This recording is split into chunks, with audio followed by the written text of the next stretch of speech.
ઘડી પલની ખબર નથી પડતી એ જીવડો કરે છે કાલની વાત એના જીવ માથે જમડા પડે ખેતર હોય ને એની માથે બાજ પડે ખેતર માથે બાજ જેનું કાળ હોય બેટા એની માથે પડતું બાપુ મને આ ધર્મ વિશે ઇતિહાસ વિશે ભજન કરે છે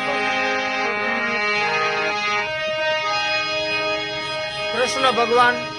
જયારે બાળ ઉંમર નંદ બાવાના ઘરે મોટું થવા ગયા ને ત્યારે એક વાણી એને બનાવી છે કાક બાપુ ઇતિહાસની વાણી ના બધે મોકલાવજો ના મોકલાવાનો છે એ મારી તારા હા કેટલા રે જલો